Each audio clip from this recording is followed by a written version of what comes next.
Hey, I think you'll find this hilariously compelling. Donald Trump, as many of you know, has been accused of varying degrees of sexual assault by a variety of women and girls. The number, depending on how you categorize them, could be 12, it could be 26, depends on where you draw the line in terms of assault. Donald Trump has, versus just harassment, to be clear, Donald Trump has done everything possible to shut these women up. He's hired high priced lawyers, he's used payoffs of six figures in combination with non disclosure agreements. He's intimidated and threatened women, the entire thing. Joe Biden is also accused of sexual assault by a woman most recently known as Tara Reid, I guess is the way I would say it. Joe Biden has asked that a file search take place for her name in a number of different files to see if there's a record of this allegation from 1993. So Donald Trump's daughter-in-law, Lara Trump, an advisor to the 2020 campaign, if you can believe that, goes on Fox News' Judge Jeanine Pirro show and says with a straight face, if you were innocent, you would do anything possible to clear your name, including opening up files. Irony is dead, my friends. Take a look at this video. Well, I would think if you were being accused of something and you were totally innocent, you would go to any length possible, Judge, to try and clear your name, including allowing people to open up files like that and make sure you turned over every single leaf to prove your innocence and make sure that people understood that these charges were false and that you did nothing wrong. So apply what she says to Donald Trump. If Trump is innocent, he would do anything possible to open the files to prove his innocence, except Trump paid to close the files.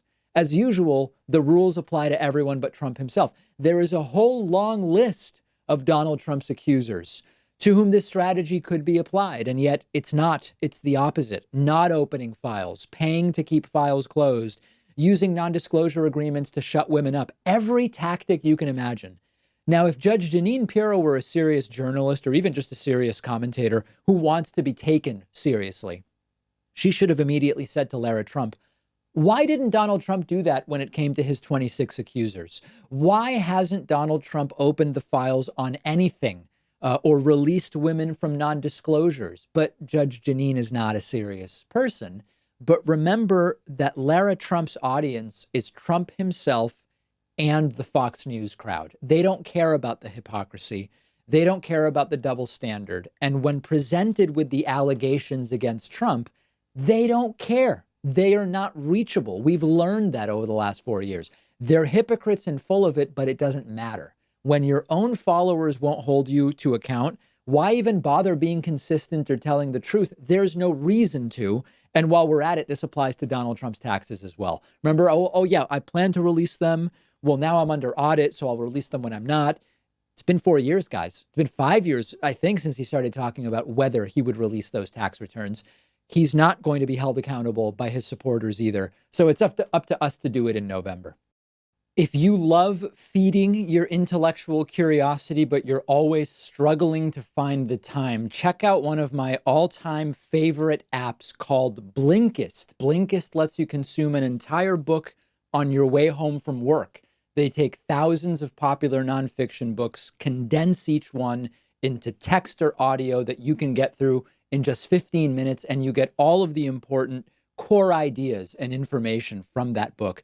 It's perfect if you don't have enough time to do all the reading you want to do, or if you just want to sample a book before you buy the entire thing. I recently read A Brief History of Time, of course, by the great Stephen Hawking. This is a book that I have been aware of for so long, and other things got in the way, and it was fantastic to check it out on Blinkist. Blinkist has books on politics, philosophy, science. They have 27 different nonfiction categories, and a subscription is only about $8 a month, and you get the entire library. But you can try it totally free and get 25% off a subscription when you go to Blinkist.com/Pakman. I've put the link right underneath this video.